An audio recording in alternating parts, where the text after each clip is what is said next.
presence and maranasan namin, Panginoon, yung mga bagay that you wanted us to experience, to receive, to understand. Give us and increase our capacity to receive more from you, O Lord, through the empowerment that comes from your Holy Spirit, God. And kindly use me, O Holy Spirit, to deliver and to share the devotion today. We praise you, Lord God, and we know that you are going to do something great and awesome. Hallelujah, in the name of Jesus. Thank you po, Lord, in Jesus' name. Amen. Right?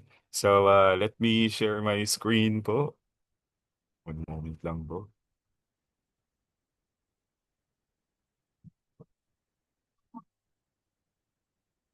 Sensya na po, medyo maingay. Ay, wait lang. Yung kabilang screen po dapat. Sorry po. Okay. Yeah. Yan. Sharing.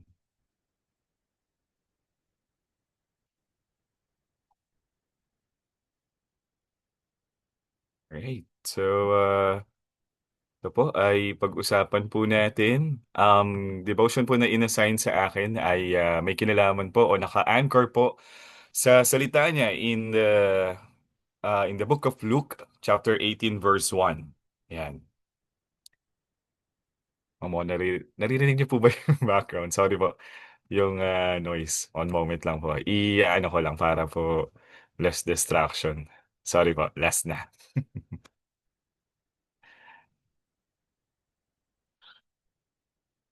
Alright, so yun. Ito na po. Hallelujah. So ang atin pong pag-uusapan minsan pa ay naka-anchor po sa Luke chapter 18 verse 1. Sabi po dito, then Jesus told his disciples a parable to show them that they should always pray and not give up. All right. So I know that all of us are praying and holding on to God's promises. And truly no po, no, God honors our faith. Right? So, sa pagpasok po ng taong itong 2026, alam ko po na lahat tayo ay may nakaset na faith goal, right? Na talagang ating itinataas sa Panginoong Diyos na gabayan niya tayo the whole year or this new year. So, nakaka-bless lang po itong parable na o pagpapaunawa ni Jesus, ano po, on praying. He encouraged us to not give up. Right? So, what we're going to talk about or check kung bakit po ba sinabi ito ng ating Panginoong Yesus at yung mga individuals po na quote-unquote na nagbahagi ng kanilang sayings and personal encounter or that encourage them to not give up in every aspects and other forms ng kanilang mga buhay. So, let's check. Sabi nga po dito, um, meron pong isang halimbawa dito. Sabi, observe the ant. The great Oriental conqueror, so si Tamerlane, once told his friends in relating a story from his early life. He said, I was once forced to take shelter from my enemies in a dilapidated building where I sat alone for many hours, wishing to divert my mind from my hopeless situation. I fixed my eyes on an ant carrying a kernel of corn larger than itself up a high wall. I counted its attempts to accomplish this feat. The corn fell 69 times to the ground, but the insect persevered. On the 70th attempt, it reached the top. The ant's accomplishment gave me courage for the moment, and I never forgot the lesson. Sino po familiar po sa langgam? Yung storya ng langgam. Actually, biblically po, no? Isa po yan sa naging halimbawa sa Bible na tularan ng isang tao. Naalala ko, naka-anchor po yan sa Book of Proverbs. Nabanggit po itong insekto na ito ang langgam kung paano sila ay inahalin tulad o nagpakita ng isang karakter ng pagiging masipag.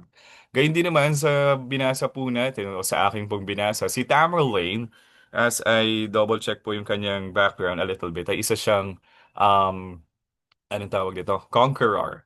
Ayan, para siyang isang mananakop. He's from Asia. And I forgot the exact kung saang bahagi ng Asia, but he's an Asian. And yun nga po, no, sa nabasa nating story back then, na naipit siya sa isang labanan at napunta siya o nanatili siya sa building na kung saan nag-shelter siya doon, kung saan malapit o nakatira o nag-stay or nakakampo ang mga kaaway.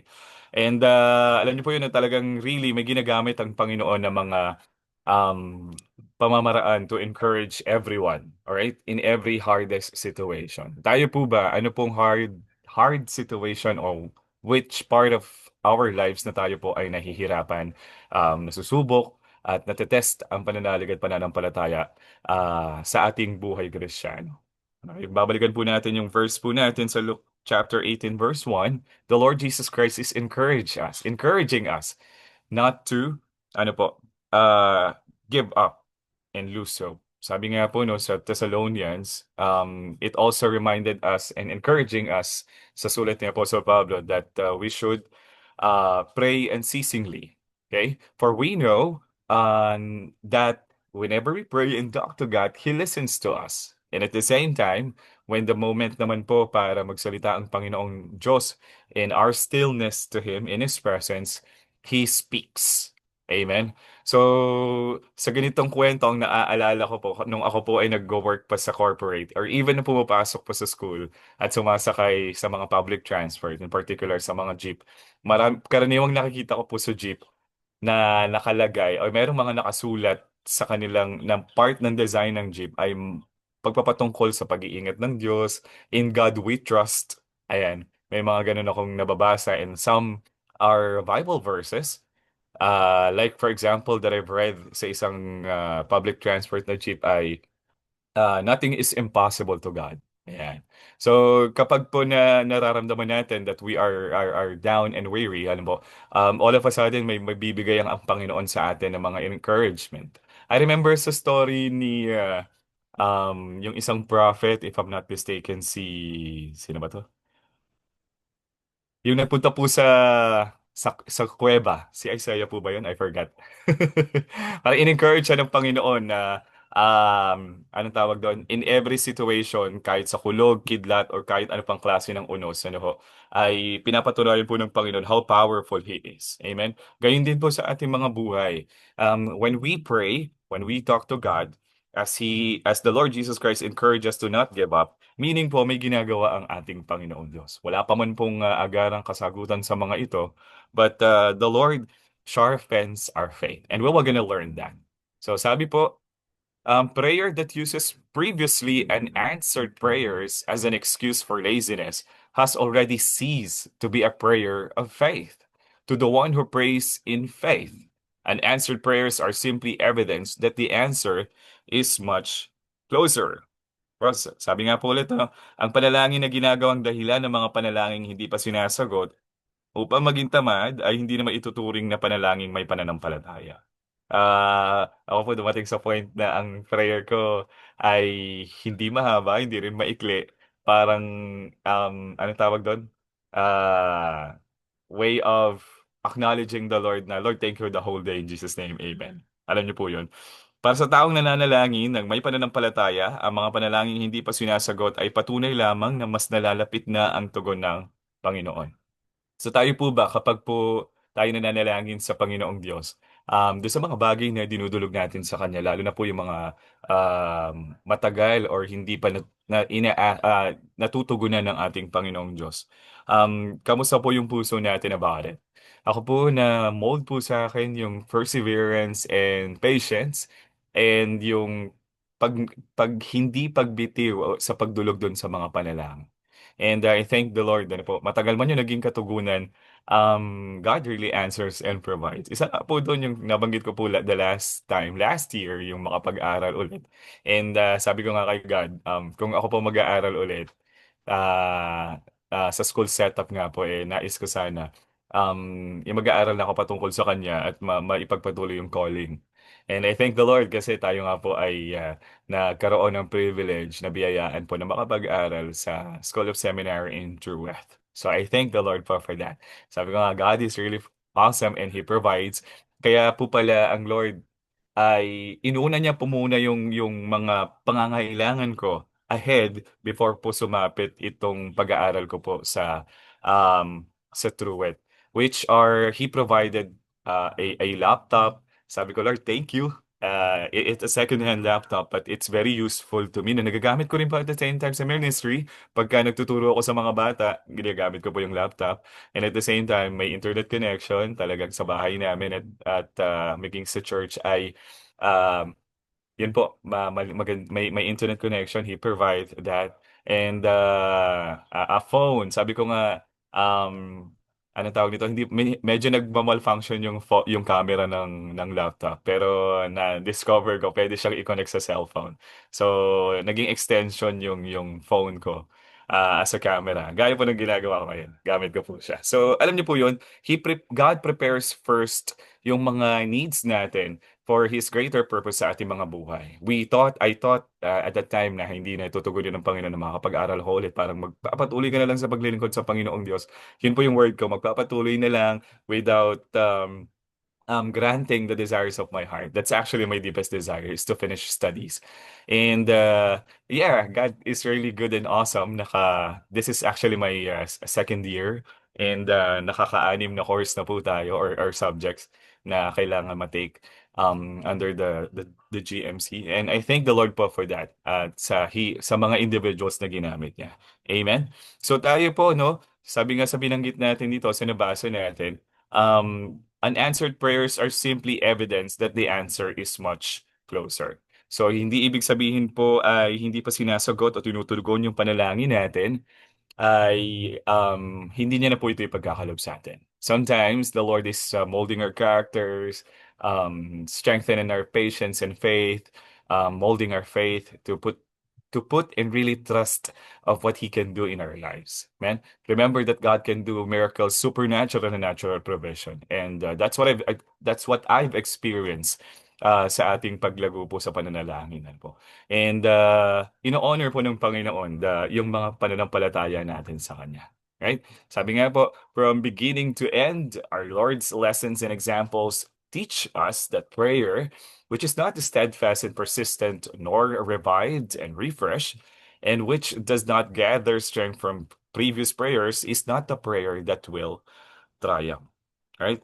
So, talagang ipinapakita po natin sa atin dito no po na kailangan po talagang o tinuturuan tayo ng Panginoon na maging persistent at steadfast sa ating pananalangin. Kumbaga wag mapagod, wag manghinawa. At the same time ay may pagre-revive din at pagre-refresh din ang Panginoon na ginagawa sa atin. Kung tayo po ay hihinto ano ho, hindi po tayo makaka-experience ng kalakasan galing sa ating Panginoong Diyos. Amen. May mga certain point ng buhay po natin na talagang napapa-question tayo kay God at napapasandal and we are asking the Lord of His provision and a word. But you know what? The word na sinabi ng Panginoon po sa atin that He will give us the peace that surpasses all understanding. I always ask po ang ating Panginoon about that whenever I don't understand things yet, I ask God's peace that surpasses all understanding. Hindi ko man siya agad maunawaan why He did allow it, why there are so many delays or may mga whys in life. He just gave me that peace. And because of that, mas lalo pa po akong, ano tawag doon, nagiging persistent sa prayer. And um, nabe-blessed dahil sa mga pinapakita ng Panginoon sa aking buhay personally, sa ating buhay sa church, ano po, na nagpapatuloy ang mga gawain, nabibigyan tayo ng Panginoon ng kalakasan, ano, and even in our families, talagang dumadaloy or nag-overflow yung biyaya at pagpapala ng Panginoon. And we have that, or God gave us the confidence to triumph every challenges in our lives, for we know where we are standing, ano po, we are standing in the cornerstone, which is the Lord Jesus Christ. Amen? So sabi po, dito, about kay Arthur Rubinstein, so he is a great pianist, and he said, if I neglect practicing one day, I notice. 2 days, my friends notice. 3 days, the public notices. So this reflects the old principle. Practice makes perfect. So we must continue believing, praying, and doing His will. In any art, when the artist ceases to practice, the result soon becomes evident. So if we would only apply the same level of common sense to our faith that we apply to our everyday life, we would be moving steadily towards spiritual maturity. So naririnig na po natin to dati pa, kahit ako po hindi pa po Kristiyano, yung practice makes perfect, right? So sa ating buhay Kristiyano, alam naman po natin that we are living in flesh, and there are times na sometimes we fall and get into sin, but by the grace of God, He helped us to be reconnected to Him and be refreshed and revived. Ano po? So, yung naging example nga po dito sa buhay ni Arthur Rubinstein, kapag hindi po daw siya nag-practice ng isang beses, nanonotice niya po yun. Pero pag more than two, nanonotice ng mga malapit sa kanya. At higit pa sa dalawa, tatlo, yung mga tao ay napapansin ito. Kaya hindi naman po sa ating buhay, ano, ho, kapag ka ho, nagkakaroon tayo ng, o nakakalimot tayo ng pray, or di kaya naman nakakaligtaan nating idulog ang mga sitwasyon natin sa buhay, di man natin nanonotice, may mga individuals sa ating paligid na nakakapansin, and inaalaw po ito ng Panginoon for us to be able to be reminded, ano po, at muling manumbalik at lumapit sa ating Panginoong Diyos. So we need to practice it daily. Sabi nga po sa isang awit na naging paborito ko po, yung binabago tayo ng Diyos araw-araw. Amen? So, ang maganda po doon, sa kapangyarihan ng Diyos, hindi po sa ating ganang sarili lamang tayo nababago. And that is under God's grace. So that's why nararanasan natin yung mga bagong bagay at bagong encounter sa ating Panginoong Diyos. Right? So, ang patuloy na pagsasanay po ang nagdadala sa atin sa kahusayan. So, nagiging mas mahusay po tayo sa iba't ibang aspects ng buhay natin. Like for example, sabi ko nga po sa Panginoon, nung tayo po ay nag-say yes kay God, sabi ko, Lord, I want you to help me to sharpen and hone my skills and talents.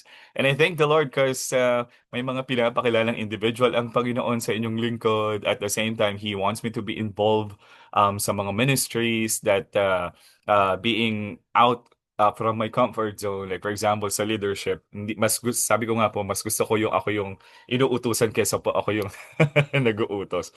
But the Lord is accelerating us, and I'm so grateful because of the experiences like attending seminars, mga trainings, ano po, ay nakikitaan po ang inyong lingkod na kung saan pwede pa tayong magamit. Gaya po niyan, this coming annual conference, may mga privilege po na magagamit po ang inyong lingkod. And I'm so grateful po for that. Nasabi ko, Lord, I'm a humble servant of yours. And I know that God is elevating our spiritual, to become as the Lord wants us to be. Amen? So gayon din po ang nais ni God sa ating lahat na put it into practice yung ating prayer time. Laging manalangin at lumapit sa Panginoon. Sabi nga po ni David Livingstone's, ito yung motto niya, I resolve never to stop until I had come to the goal and achieved my purpose. So he was victorious through the unwavering persistence and faith in God. So yun na po, no? Kung ano yung faith goal natin, ano po yung nais natin mangyari, maging persistent po tayo. Wag po tayong tumigil. For we know that God is in control and He holds our world in our hands. Alam niyo po, yun naman yung gusto sa atin ng Panginoong Diyos. Magtiwala po tayo sa Kanya. Hanggat nabubuhay po tayo at may pribilehiyo na makapaglingkod, let's give our very best to Him. For God is directing our lives to His purpose.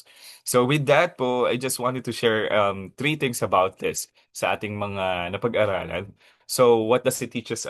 Number one, it reminded us to keep praying and do not lose heart. So Jesus reminds us that prayer must be persistent. Kaya nga po nung binasa natin sa Luke chapter 18 kanina. Even when answers seem delayed, God is still at work.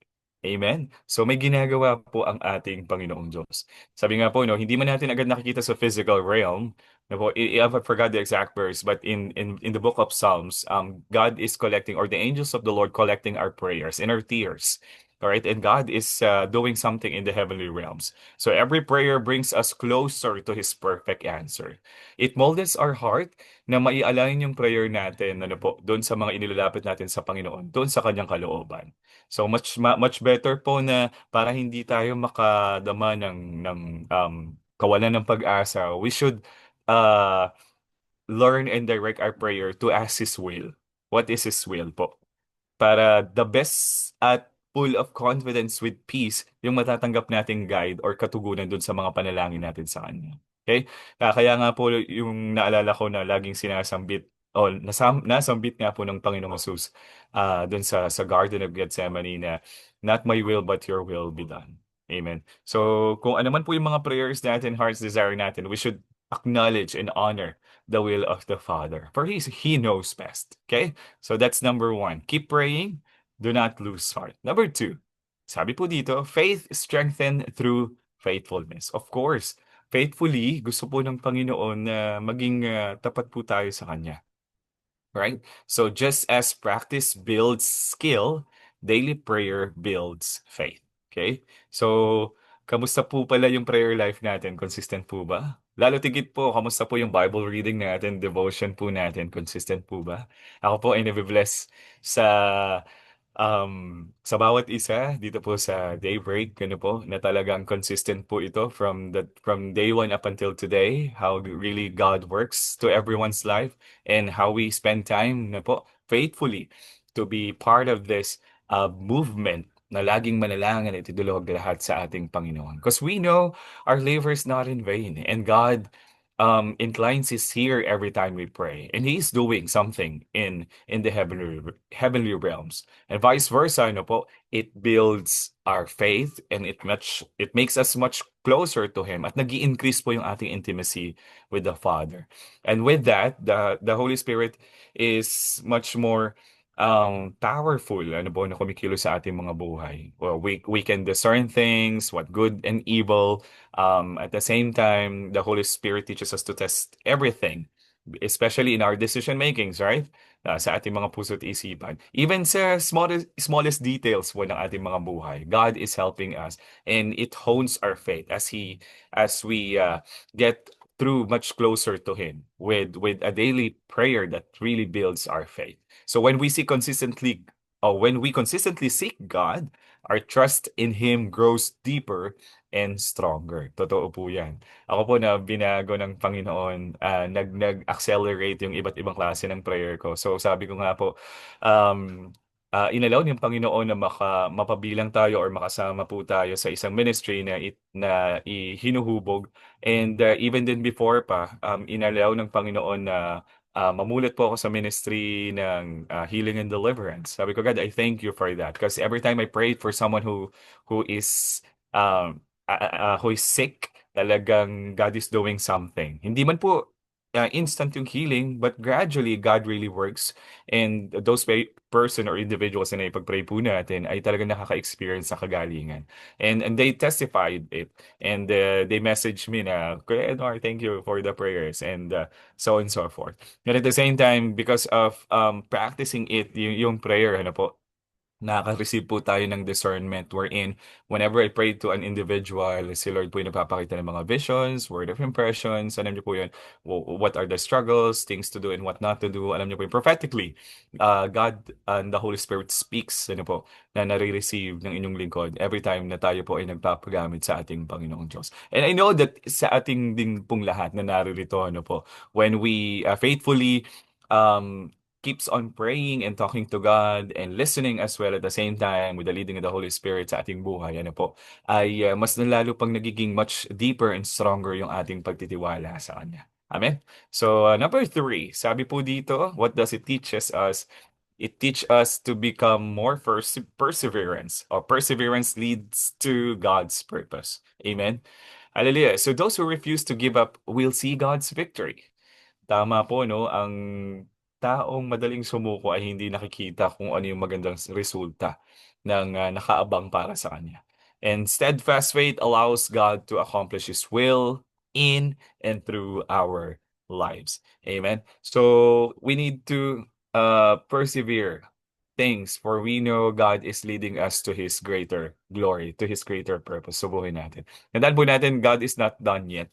Hanggat tayo po ay nabubuhay dito sa mundo, hindi pa po tapos ang ating Panginoon sa ating mga buhay. Iba-iba man po ng situation, some of us ay nasa maling na karamdaman, nasa mahirap na sitwasyon, walang trabaho, or di kaya naman nag-struggle sa iba't ibang klase ng pagsubok sa buhay. Minsan may emotional, some are mental. But kung titignan po natin yung brighter side about it, God is not done yet. And there is a reason why God allows those things in our lives. Not to para pahirapan tayo, but to us to be used by Him, na once ma-overcome po natin yung mga ganong pangyayari sa buhay natin ay na papatunayan nito na tayo po ay nasa kalooban at layunin ng ating Panginoong Diyos. Of course, He gave us the Holy Spirit. He gave us His Word, and He gave us the Lord Jesus Christ to be motivated that we have been chosen for this kind of moment or situation ng buhay natin. Kasi alam ng Panginoon na tayo lamang ang, alam niyo po yun, ang nakitaan ng Panginoon para na, ano yun, inalaw ng Panginoon na mapagtatagumpayan natin 'to. Sabi nga po sa Corinthians po ba yun na hindi niya iaalaw yung isang pangyayari sa buhay natin ang hindi natin kaya. At kaya po natin because the Lord is with us. Amen? So, yep, yan po yung mga bagay na ano po 'no, na nais ko pong ibahagi sa inyo at ibinagpapasalamat ko po ito sa ating Panginoon. Again, minsan pa, tayo po ini-encourage ni Jesus Christ na not to give up in praying to Him. Salamat po at sa Diyos po ang papuri.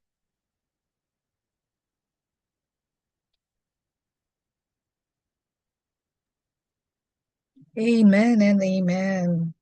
Praise God po, Brother Edmar, for that very powerful delivery of God's message to us this morning. And I believe lahat po tayo ay na-bless, nakinabang, at nabiyayaan po sa mga salita ng ating Panginoon, at especially sa mensahe po. And praise be to God. Thank you po.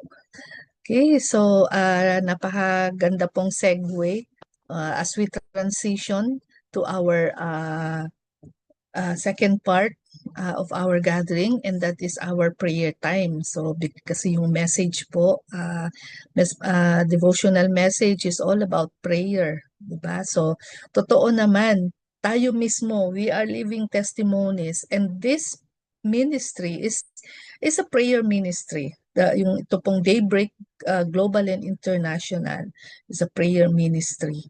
So, napakaganda pong encouragement sa bawat isa sa atin. I know we've been here for so many years now, coming to our fourth year, I believe. And there are things, there are prayers na mula pa sa umpisa, pinapanalangin na natin. And praise God na ito po ay confirmation. The message today is a confirmation that talagang, we just really have to persevere. Yan ang utos ng ating Panginoon. Pray continuously. Sabi niya, di ba? Pray without ceasing.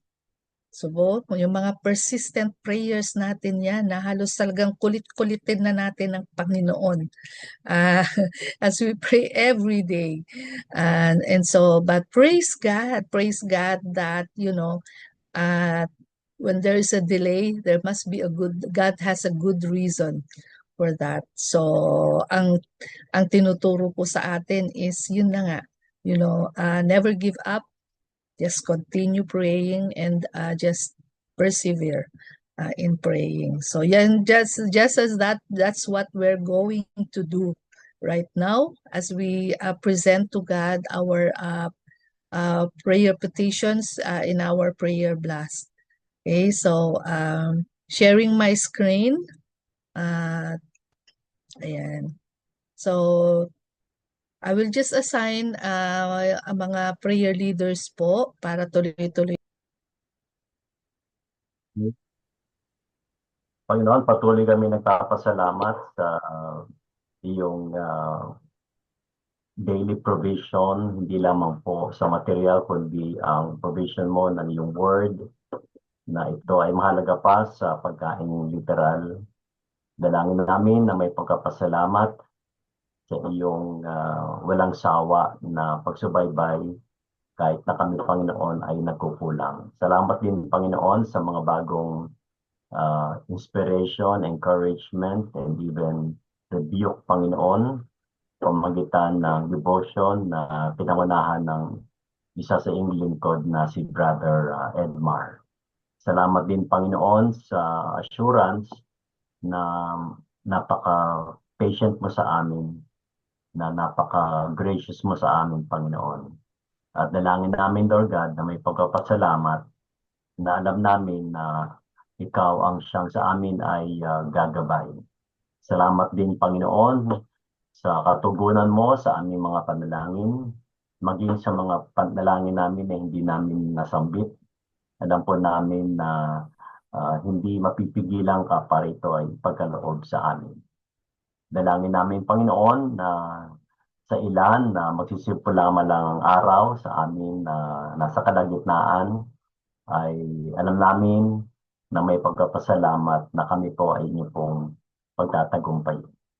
Ito po ang aming dalangin na may papuri at pasalamat sa iyo sa pangalan ng Jesus. Tanggapin natin ang pagpapala ng Diyos ayon sa Efeso 6:23 hanggang 24. Ang kapayapaan at ang pag-ibig na kalakip ang pananampalataya ay ipagkaloob nawa ng Diyos Ama at ng Panginoong Jesucristo sa ating lahat. Ang pagpapala ng Diyos ay sumaatin na umiibig ng walang maliw sa ating Panginoong Jesucristo. Umayo tayo na mayroong kasaganaan, katagumpayan, at pagpapala mula ngayon hanggang wakas. Sa ngalan ng Ama, ng Anak, ng Banal na Espiritu. Amen. Amen. Shalom.